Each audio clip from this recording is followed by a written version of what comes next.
Hello there. Thank you for checking out the Operation Fatherhood YouTube channel. Today I wanted to talk a little bit about work ethic and the importance of it. First and foremost, I want to say check out. I'm working on my hat game. I got my newsboy cap on, so I got to step on my hat game. I think I'm about 5 years away from 40, so I need to change up my style a little bit. I think I might get back into some hats. Just because I want to. And another thing is, I got anybody out there who's is for the Orthodox Christians. Check out Orthodox Unlimited.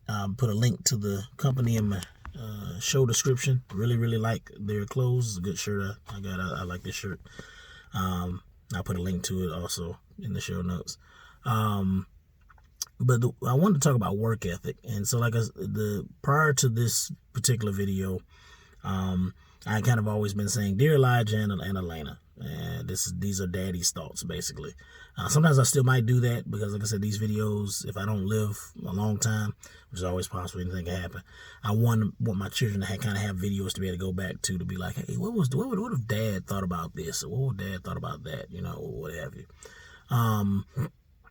And so I want them to be able to have these videos to kind of go back and check into, but also maybe these videos will be a blessing to you and yours. So anyway, the thing about having a work ethic. So the thing I would say is, I used to be a public school teacher, and the one thing I kind of realized more of, and it's even a battle for myself when it comes to a work ethic. My nature, I guess if you say, will be laziness. Like, it's real easy for me to just be like, "Oh man, I'm just gonna chill in the crib and lounge or something, I don't know, and just not do anything." But the one thing my father passed on to me that I think was really, one is scriptural. I'm a religious person, but a man that doesn't work can't eat or doesn't eat. And I wish I had that scripture memorized and had the verse in front of me, but it's just very true. Like, you can't be lazy and then going off and thinking things should just pop up for you, right? So my father's big thing was, when I was like a high school student trying to get a job or something, he would say, "What do you think is going to happen? Somebody's going to and then you were like, 'Oh, who is it?' And he goes, 'Job.' It's like, him and my dad, him and my second mother used to always say that, and he's like, no, that's not how it works. But he was born in the 60s, and he's from that old school generation, which I'm not saying that work ethic is necessarily different, well, maybe to some degree for some families, but that he was like, put your best foot forward. You plan out how you can move on to something else and go for it and go do it. It may not be always something that you want to do or love, but still go do it. And I think that's kind of, still try to put your best foot forward and trying to find something. But that's kind of one thing I started realizing with some of the students that I was seeing, is that I think they were kind of expecting things to, even if they were like intelligent or in gifted classes, right? They were kind of expecting things to still come easy, or that, well, I don't have to work hard like the other kids, quote unquote. I don't have to write notes. I had one student in particular, I remember he talked almost all the time. I don't know how many times I had to get on this kid, but the joker was brilliant. He was very intelligent. I think he had like a photographic memory or something. And he would just sit there, like everybody else would be writing down notes. He'd be in the back, just kind of just sitting and chilling. And I was like, my man, I'm not gonna say his name. My man, you don't want to write down anything? I'm like, notes. I gave you a paper. Oh no, Mr. Dan, I got it. But my thing was, I wasn't gonna get on him every day about the same thing. If he's gonna sit there and be quiet, because he loved to talk, he was girl crazy, so he's gonna sit there and be quiet. Fine. This joke will come in the next day we have a quiz or test. A's like nothing. I mean, it's possible that he studied at home, but I highly doubt it. And he was busting the stuff out. And I would have to have other kids who did not have that kind of mind that he had. I know I don't. And these are the kids that had to study. They had to put the work in. And so that's the thing. I was up with another young man out in the hallway one time, and I said, "Listen, my man, I know you buddies with him, okay, and he loves to talk and stuff like that, but he's fine. All that talking he's doing, he actually sits there and will listen to what I'm saying and and what I put on the board, and he memorizes it. You cannot do that. So you have to shut your lips up, get the stuff down that I'm saying and put it on the board, and Go home and study it. Imagine that. Imagine 10 to 15 minutes out of your day, every day, studying what I'm talking about. And maybe even and having somebody quiz you on it, right? And I'm pretty sure you'll do well in this class. That was the one thing I remember my father telling me when I was a child, and I didn't take it seriously. Gosh, I wish I took that more seriously. Where he would just say, when I was studying for something, right? I think most people do this, where they would take whatever they're studying, and they would kind of read over it a bunch of times. They might even say it out loud or say it to them, quote unquote, say it to themselves, and then they'd be done, right? Oh, I studied. But I'm gonna use words like active and integrity and intentional a lot during this channel. Those are big words I got from him. And intentional studying, active studying, is really making sure you know the information. So one thing he would say to me is, he said, you want to know how you really know something?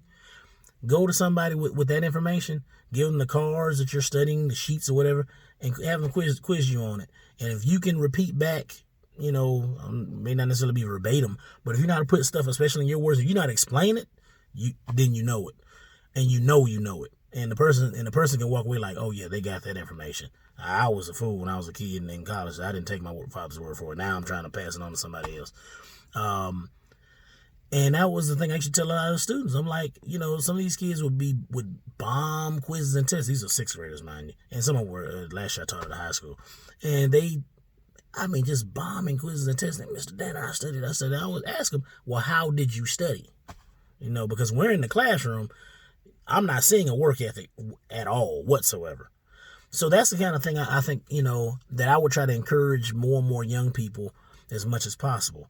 Have a work ethic. Really take seriously working your butt off, okay? Because it does pay in the long run. And there's another thing I'm going to add to that, and then I'm going to try to end this video because I don't want to make it too long because it's already past like 7 minutes. But the thing is, I remember thinking to myself, and this is the thing I think my father, my second mother, my mother also passed along to me, which was, if you put your best foot forward and show the teacher, show your boss, right, that you're trying to put your best foot forward and you are trying to do the work, even though you're not busting out the A's and B's like whatever kid, or you're not valedictorian, salutatorian, and all that kind of stuff. Many times there may be some teachers that are difficult or bosses that are difficult, but there are many times they'll be like, you know what, at least you're trying, okay? That was the thing that when I was a teacher that really struck me. Like, hey, this kid is not getting A's and B's all the time, but they're trying. They'll come to me, Mr. Danner, man, I don't get it, or I tried last night. You can ask my parents. And sometimes I would check with the parents. They would say, look, we tried working with them. This was very rare, very rare. But I did have a few parents who would be like, yeah, I studied with them, or they tried with me or whatever. And I would say, okay, let's excuse me. Let's try something else. Let's try something different. What are you doing with your studying habits? Okay? How are you studying? And many times that was the main ingredient when it comes to that. And this goes back to work ethic. What are you doing on the job? How are you trying to show that you're really trying to do a good job? And many times is what you're doing, your steps in trying to reach your goal, right? So if the steps that you're taking in trying to reach your goal include studying, then maybe it's something with your studying. Maybe you need to look at your studying habits and say, oh, well, if I've been doing it this way, maybe it's not, maybe the studying is the problem. Let's say you're studying with somebody else and they're not exactly doing great either. Or even if they are doing great and you're still not doing great, maybe it's the person I'm studying with. Possibly. So that's kind of the things to be thinking about is, having a work ethic is very, very important. And then, like I said, that teacher, that boss sees that and they're like, man, they're taking this seriously. I can see you're giving me evidence that you're wanting to try hard. Okay, let me see how I can help you.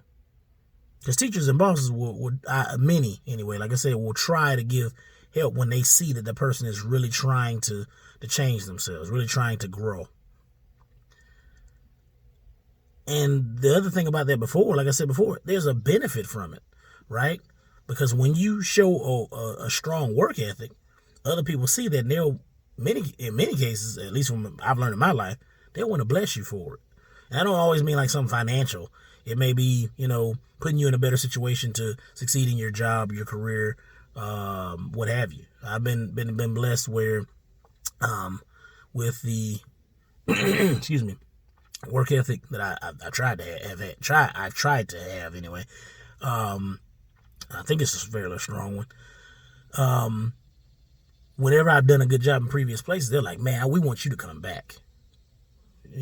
Or they've reached out to me after, I had left.